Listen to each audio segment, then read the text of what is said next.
Hello दोस्तों, शनिवार है, वीकेंड है। आई होप आप सभी लर्निंग पे ध्यान दे रहे होंगे rather than spending a lot of time on Netflix, Amazon prime etcetera. अगर आप लोग अभी इन दोनों में से कहीं पे टाइम स्पेंड कर रहे थे तो ये एक अलर्ट वीडियो आ गया है कि थोड़ा जाके लर्निंग पे ध्यान दे दीजिए।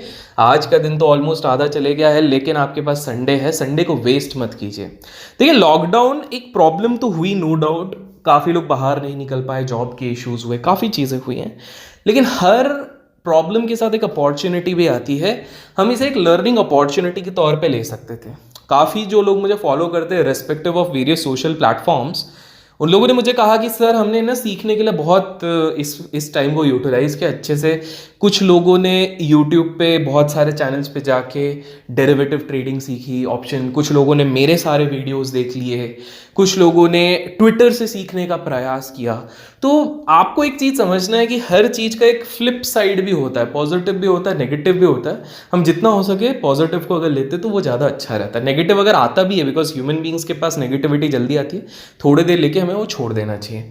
तो दोस्तों, एक सवाल जो मेरे नोटिफिकेशन में बहुत बार आया, देखिए सवाल मेरे पास बहुत सारे आते हैं, अपॉलॉजीज, बिकॉज आपको ये भी समझना पड़ेगा, जब दिन के 2-3 हज़ार पिंग अक्रॉस ध प्लेटफॉर्म्स आते हैं तो humanly it is not possible to see all those notification and respond.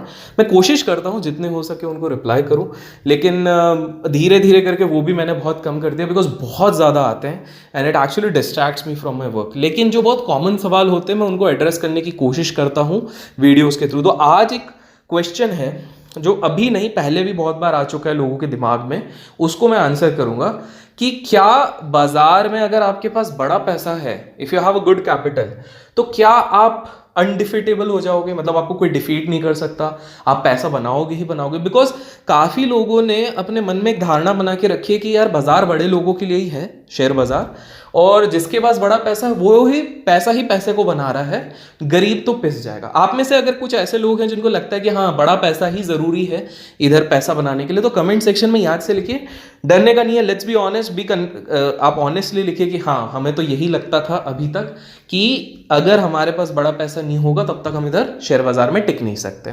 तो आज मैं कुछ मिथ क्लियर करूंगा। देखिए, जो लोग मुझे रेगुलरली हर प्लेटफॉर्म पे फॉलो करते हैं उनको पता है 6-7 महीने पहले मैं regularly for close to 5 to 6 months live trading video के साथ ट्विटर पे डालता था फॉर 30 to 40 minutes। तो उसमें अगर आप लोगों को याद होगा, एक बार मेरे कुछ 22 या 24 लाख का प्रॉफिट हुआ था। तो काफ़ी कुछ ऐसे कमेंट्स आए थे जिनने ये लिखा था कि अरे आपका तो कैपिटल बड़ा है इसलिए आपका ऐसा हो गया। काफ़ी लोग मोटिवेट हुए थे, लेकिन काफ़ी लोगों के इस तरह के भी कमेंट्स थे कि जिन लोगों के पास बड़ा कैपिटल होता है वो मैनेज कर लेते हैं, हेज कर लेते हैं, छोटे कैपिटल से करके बताओ। छोटे कैपिटल से तो अपन ने अपने इस चैनल में बहुत बार किया हुआ है प्रीवियसली, जो 2 साल से जुड़े हैं उनको पता है कि 2-2.5 साल से अपन एक्टिव है इस चैनल पे, तो they know this thing. But ये एक मिथ है बहुत लोगों के दिमाग में कि यार जब तक बड़ा कैपिटल नहीं होगा तब तक पैसा नहीं बन सकता। तो आज मैं उसको क्लियर करूंगा। तो दोस्तों, इसको क्लियर करने से पहले ना मैं आपको 2 छोटी सी स्टोरी सुनाऊंगा। दूसरी वाली तो बिल्कुल छोटी सी है, पहली वाली बिल्कुल एकदम इंपॉर्टेंट सी स्टोरी है, तो ध्यान से आप सुनिए। तो एक व्यक्ति थे, और ये रियल लाइफ स्टोरी है, अगर विश्वास नहीं हो तो जाके आप बाद में गूगल कर सकते हैं, जो कि जर्मनी में रिचेस्ट बंदे थे, रिचेस्ट बिलियनर, जी हाँ।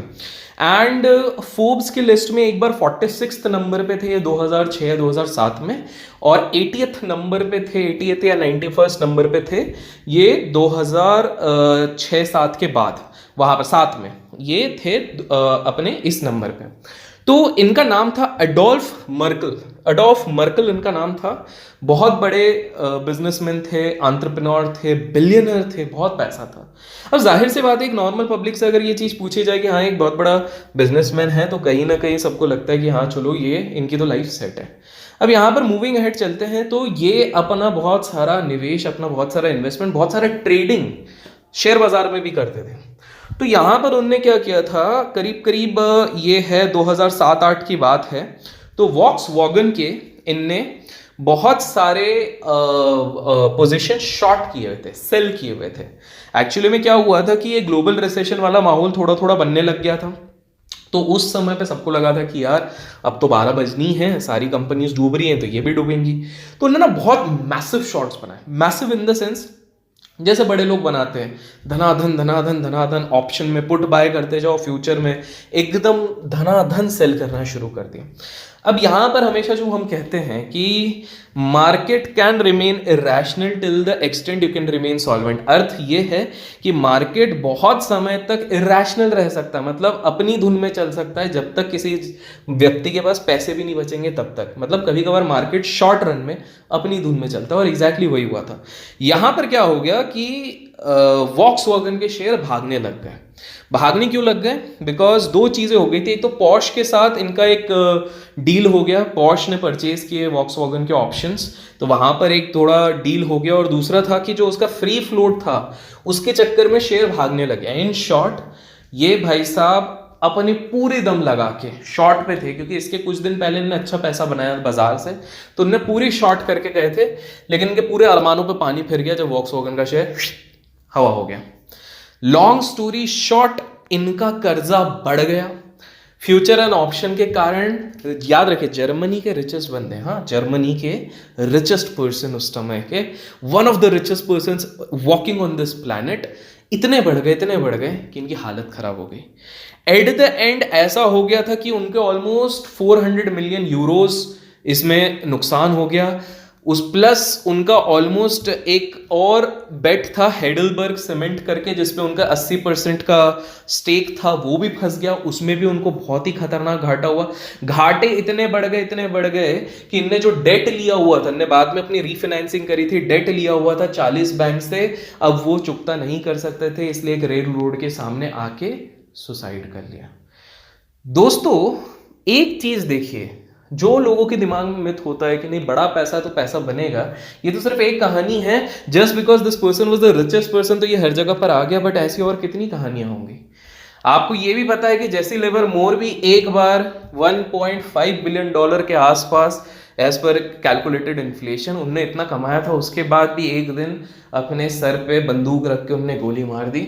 ऑब्वियसली वो ट्रेडिंग के कारण नहीं था यहाँ पर, लेकिन ट्रेडिंग के कारण था। सेम एक और खबर आई थी, लंदन के एक बहुत बड़े व्यापारी थे जिनने ऑयल कंपनीज में बहुत ज्यादा पैसा लगाया था, और अभी हाल फिलहाल में जो कुछ महीने पहले डिबैकल हुआ उसके कारण उनका सब लुट गया, लोन वोन सब होगा और बैंकरप्सी की तरफ बढ़ गए। ये सिर्फ एक आध कहानी नहीं है, ऐसी बहुत सारी कहानियां बाजार में हैं, और ये लाइव एग्जाम्पल्स हैं। आप गूगल कर सकते हैं इस इंसिडेंट के बारे में, आपको बहुत चीजें पता लग जाएंगी। मैं कहना क्या चाहता हूँ? मैं कहना ये चाहता हूँ कि जो लोगों ने अपने दिमाग में एक मिथ बना के रखा है कि बड़ा पैसा है तो मतलब आप सेफ हो, ये गलत धारणा है। ऑप्शन राइटिंग, इसके ऊपर अपन ने पहले भी वीडियो बनाया। ऑप्शन राइटिंग के जो सबसे बड़े चैंपियन थे, जिनने ऑप्शन राइटिंग निकाली, वो 14 ईयर्स बाद, जो रोज का 1 से 2 करोड़ कमाते थे। जी हाँ, मतलब आप समझ लो, मीडिया उनके पीछे पागल थी, सोशल मीडिया उनके पीछे पागल थी।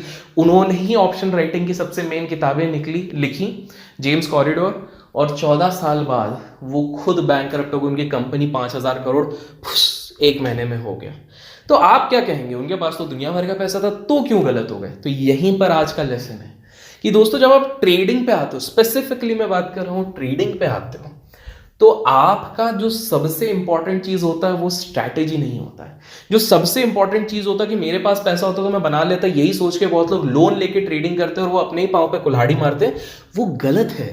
बिकॉज अगर आप, जो हमेशा मैं कहता हूं, अगर आप 50,000 रुपए को कुछ महीने या कुछ साल में 1 लाख 2 लाख रुपए नहीं बना पा रहे हो, what gives you the guarantee कि आप 50 लाख को 1 करोड़ बना दोगे? आप ही मुझे बताओ, क्या आपको गारंटी मिल रही है? जब आप एक छोटे अमाउंट को नहीं बढ़ा कर पा रहे हो तो बड़े कैसे? तो ये बहुत बड़ी गलती होती है, छोटी छोटी सी गलतियां होती है जो आप लोग बहुत कर लेते हो। आप पहले खुद 5,000 से शुरू करते हो, 10,000 से करते हो, बार बार ब्लो अप करने के बाद अब अचानक से पता नहीं कहां से कॉन्फिडेंस आ जाता है कि नहीं शायद बड़ा पैसा होगा तो मैं बड़ा करूंगा। फिर आप एक्सट्रीम एफएनओ में घुस जाते हो, कैश के आते पते नहीं है, एक्सट्रीम एफएनओ में घुस जाते हो, और एक दिन काफी होता है, एक रिजल्ट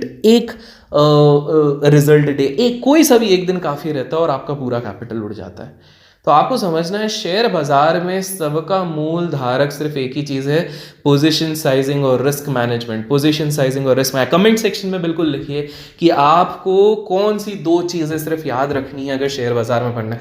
जो आप लोग पीछे दौड़ते रहते हैं, सर स्ट्रैटेजी स्ट्रैटेजी, अरे अपने चैनल पर ऑलरेडी 8-9 स्ट्रैटेजी है, थोड़े जाके वीडियोस आप स्क्रॉल करो, आपको मिल जाएंगे। बट पॉइंट ये है, स्ट्रैटेजी आप दुनिया की सबसे अच्छी भी सीख लो, जब तक आपका रिस्क मैनेजमेंट नहीं, जब तक आपके इमोशंस पे काबू नहीं है, जब तक आपकी साइकोलॉजी स्ट्रांग नहीं है, तब तक आप आगे नहीं बढ़ पाओगे। तो जाहिर से सवाल उठता है कि ये हम कैसे सुधारें? वैसे ही सुधारो ना जैसे मैंने सुधारा था।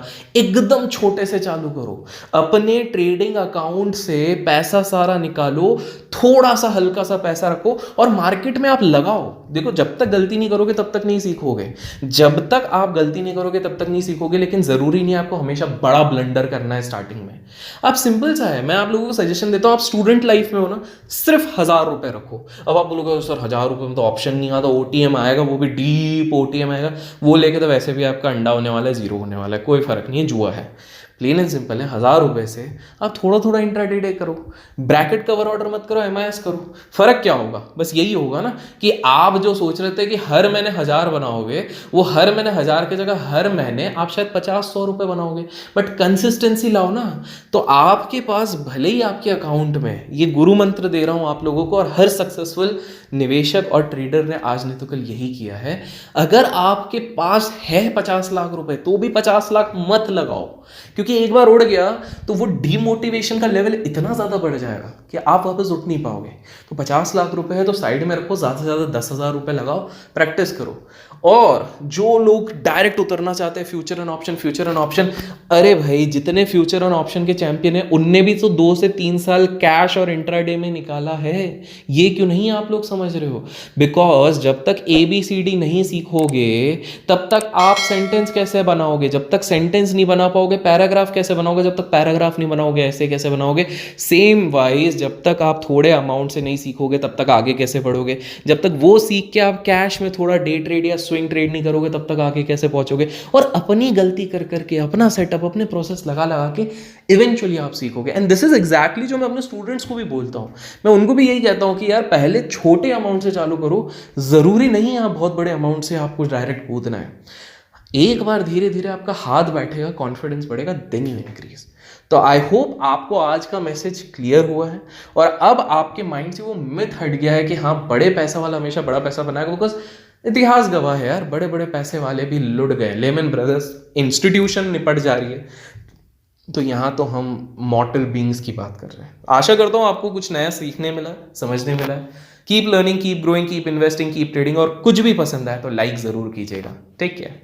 बड़े पैसा वाला हमेशा बड़ा पैसा बनाएगा, बिकॉज इतिहास गवाह है यार, बड़े बड़े पैसे वाले भी लुट गए। लेमन ब्रदर्स इंस्टीट्यूशन निपट जा रही है, तो यहाँ तो हम मॉर्टल बींग्स की बात कर रहे हैं। आशा करता हूँ आपको कुछ नया सीखने मिला, समझने मिला है। Keep learning, keep growing, keep investing, keep trading. और कुछ भी पसंद आए तो लाइक जरूर कीजिएगा। Take care.